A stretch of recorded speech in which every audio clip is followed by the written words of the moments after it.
and welcome back to Friday Reads, where we help you find your next read. I'm Jill. And I'm Julie, and we're in our library t-shirts today because our summer reading theme is Adventure Begins at Your Library. Sign-ups are happening right now, and starting Monday, you can start turning in what you've read to get some prize slips and chances to win some things this summer. So, Jill, what's your first pick with an adventure theme? My first adventure is a classic. In fact, you can find this in our classics section. It's Journey to the Center of the Earth. This is the 100 edition, collector's edition. This is by Jules Verne. An adventurous geology professor chances upon a manuscript in which 16th century explorer claims to have found a route to the Earth's core. Professor Lidenbrock can't resist the opportunity to investigate, and with his nephew Axel, he sets off across Iceland in the company of Hans Jelk, a native guide. The expedition descends into an extinct volcano towards a sunless sea where they encounter a subterraneous world of luminous rocks, antediluvian forests. I don't even know what an antediluvian forest is. And a fantastic marine life, a living past that holds the secrets of the origins of human existence. This book was first published in 1864. I'm sure you all heard of it, but maybe you haven't read it. I have not. Jules Verne also wrote, this you can find in the children's section of this library, 2,000 Leagues Under the Sea, which is kind of the same thing, only it happens under the water. So, my first adventure stories. Jules Verne books. My first pick takes place in Jazz Age Paris, and I actually read this book. This is The Paris Wife by Paula McLean, published in 2011. Chicago, 1920. Hadley Richardson is a quiet 28-year-old who has all but given up on love and happiness until she meets Ernest Hemingway and her life changes forever. Following a whirlwind courtship and wedding, the pair set sail for Paris, where they become the golden couple in a lively and volatile group, the fabled Lost Generation, that includes Gertrude Stein, Ezra Pound, and F. Scott and Zelda Fitzgerald.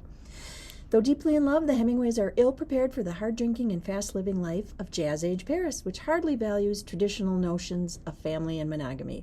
Surrounded by beautiful women and competing egos, Ernest struggles to find the voice that will earn him a place in history, pouring all the richness and intensity of his life with Hadley and their circle of friends into the novel that eventually becomes The Sun Also Rises. Hadley, meanwhile, strives to hold on to her sense of self as the demands of life with Ernest grow costly and her roles as wife, friend, and muse become more challenging. It's a heartbreaking portrayal of love and torn loyalties, and it's more poignant than ever because we all know that Hemingway wrote that he would rather have died than fallen in love with anyone but Hadley. So, if you want to take an adventure in Jazz Age Paris in the 20s, I like this book. I read that one too, and it is really good. There's a train scene that has stuck with me I like so that long. book a lot. It's kind of a mesmerizing look at that era. And I love that era too. Paris in the Jazz Age. This is a little bit different adventure here. Wayfarers number 1, The Long Way to a Small Angry Planet by Becky Chambers. This was published in 2014, and it's a space opera, which... Space opera, which I think involves warfare in space. I'm not sure. Follow a motley crew on an exciting journey through space and one adventure as young explorers who discovers the meaning of family in the far reaches of the universe in this lighthearted debut space opera from a rising sci-fi star. Rosemary Harper doesn't expect much when she joins the crew of the aging Wayfarer. While the patched-up ship has seen better days, it offers her a bed, a chance to explore the far-off corners of the galaxy, and most importantly, some distance from her past. An introspective young woman who's learned early to keep to herself, she's never met anyone remotely like the ship's diverse crew, including Six, the exotic reptilian pilot, chatty engineers Kizzy and Jenks, who keep the ship running, and Ashby, their noble captain. Life aboard the Wayfarer is chaotic, crazy, and exactly what Rosemary wants. But it's also to get extremely dangerous when the crew is offered the job of a lifetime. Tunneling wormholes through space to a distant planet is definitely lucrative and will keep them comfortable for years. But risking her life wasn't part of the plan. In the far reaches of deep space, the tiny Wayfarer crew will confront a host of unexpected mishaps and thrilling adventures that force them to depend on each other. To survive, Rosemary's got to learn how to rely on this assortment of oddballs, an experience that teaches her about love and trust, and having family isn't necessarily the worst thing in the universe. Long way to a small angry planet. Space opera for your adventures this summer. Oh my goodness. My next pick is also one of my favorite books, and I think this is probably the first book I read as an ebook, actually. The Light Between Oceans by M.L. Stedman, and this was published in 2012. It's Australia, 1926. After 4 harrowing years fighting on the Western Front, Tom Sherburne returns home to take job as the lighthouse keeper on Janus Rock, nearly half a day's journey from the coast. So they are really remote. To this isolated island where the supply boat comes once a season and shore leaves are granted every other year at best, Tom brings a young, bold, and loving wife named Isabel. Years later, after 2 miscarriages and 1 stillbirth, the grieving Isabel hears a baby's cries on the wind. A boat has washed up on shore carrying a dead man but a living baby. Tom, whose records as a lightkeeper are meticulous and whose moral principles have withstood a horrific war, wants to report the man and the infant immediately. But Isabel has taken the tiny baby to her breast. Against Tom's judgment, they claim her as their own and name her Lucy. When she's 2, Tom and Isabel return to the mainland and are reminded that there are other people in the world, and their choice has devastated one of them. So I loved this book. The Light Between Oceans. Love the movie, too. So when I think of adventure, and maybe you do too, I think of pirates and stuff like that. So I found one. This is The Mermaid, the Witch, and the Sea by Maggie Takuta Hall. And I think this comes out of the young adult section. So, aboard the pirate ship Dove, Flora the girl takes on the identity of Florian the man to earn the respect and protection of the crew. For Flora, former starving urchin, the brutal life of a pirate is about survival. Don't trust, don't stick out, and don't feel. But on the voyage, as the pirates prepare to sell their unsuspecting passengers into slavery, Flora is drawn to Lady Evelyn Haswa, who is en route to a dreaded arranged marriage with her own casket in tow. Flora doesn't expect to be taken under Evelyn's wing, and Evelyn doesn't expect to find such a deep bond with a pirate, Florian. Soon the unlikely pair set into motion, a wild escape that will free a captured mermaid, coveted for her blood, which causes men to have visions and lose memories, and involve a mysterious pirate supreme, an opportunistic witch, an all-encompassing sea itself. So this was published in May 2020, The Mermaid, the Witch, and the Sea. Good pick. My third pick is another good book. This is The Star-Crossed Sisters of Tuscany by Lori Nelson Spielman, published back in 2018.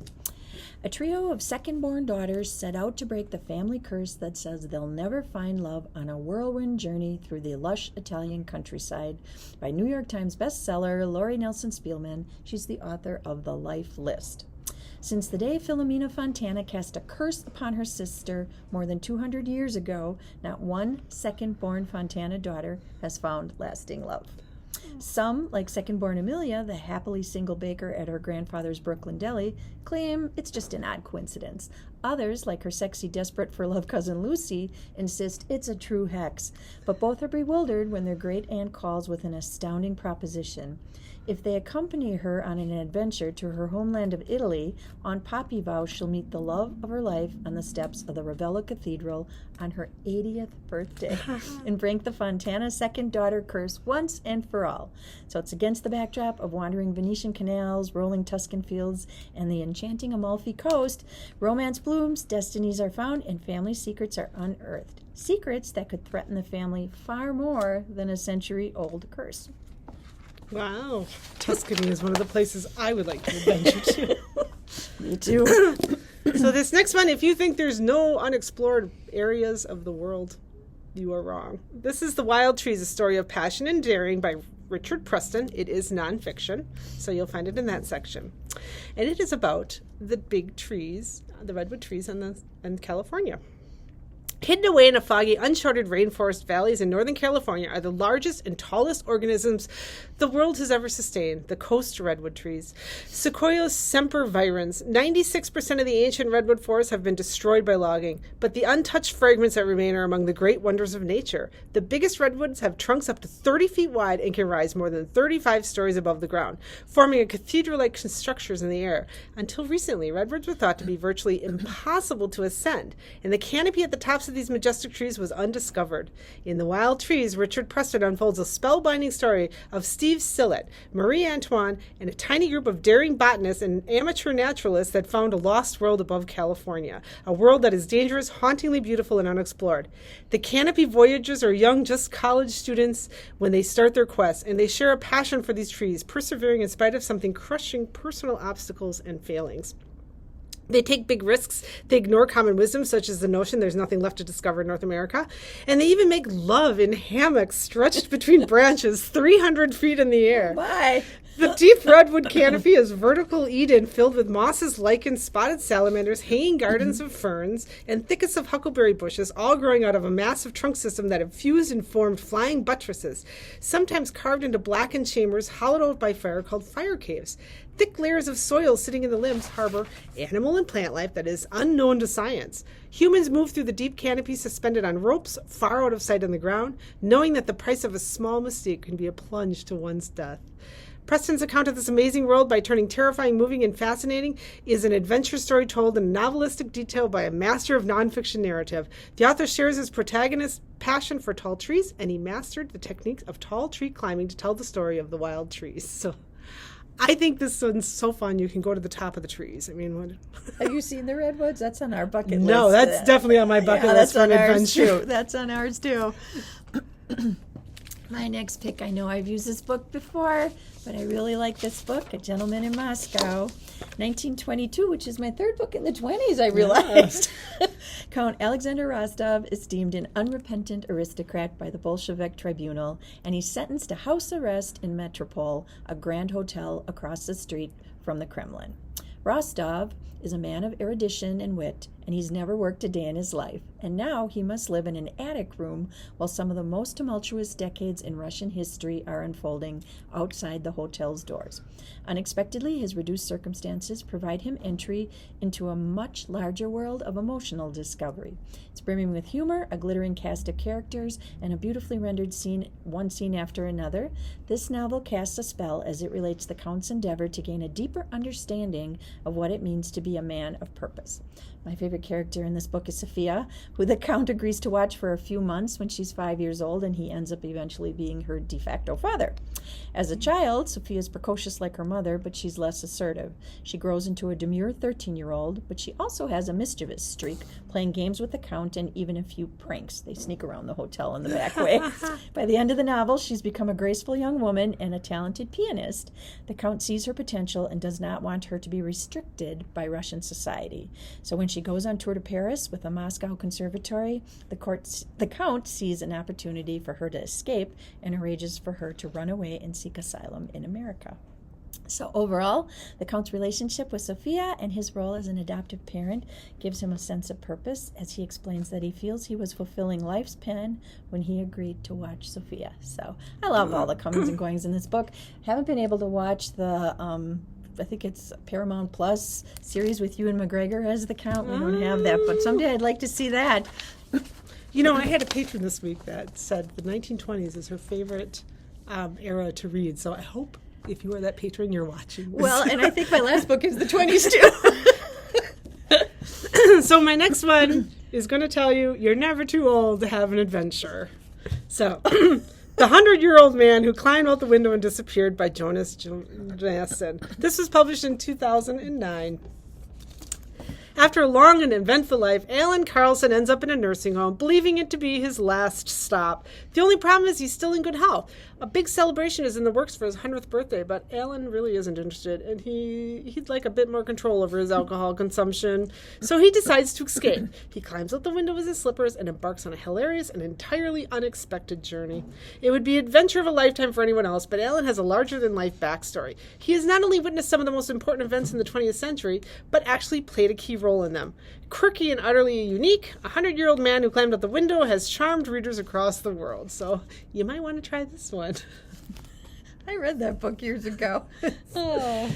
And again, my last pick, 1920s, Ireland, 1925. This is The Daughters of Ireland by Santa Montefiore, published back in 2016. The war is over, but life will never be the same. In the green hills of West Cork, Ireland, Castle Deverill has burned to the ground. But young Cecilia Deverill is determined to see her ruined ancestral home restored to its former glory, to the years when she ran through its vast halls with her cousin Kitty and their childhood friend Bridie Doyle. Kitty herself is raising a young family, but she longs for Jack O'Leary, the long-ago sweetheart she can't have. And soon Kitty must make a heartbreaking decision, one that could destroy everything she holds dear. Bridie, once a cook's daughter in Castle Deverill, is now a well-heeled New York City socialite. Yet her celebrity can't erase a past act that still haunts her. Nor can it keep her from seeking revenge upon the woman who wronged her all those years ago. As these three daughters of Ireland seek to make their way in a world once again beset by dark forces, this author shows us once more why she's one of the best-loved storytellers at work today. So, you want to read a story about three women and after the war in Ireland? Well, we hope that we helped you start some adventures here. And don't forget about our reading program. You know, if you're reading these books, come in. You get credit for it. You can win some prizes. Yeah, stop in and see us. We thank you for watching our videos. They're on our Facebook page, the YouTube channel, and our Kimberly Public Library website. We always like to hear what you're reading this summer, so maybe it's an adventure-themed book. We'd love to know what it is. Until next time, thanks for watching. Bye.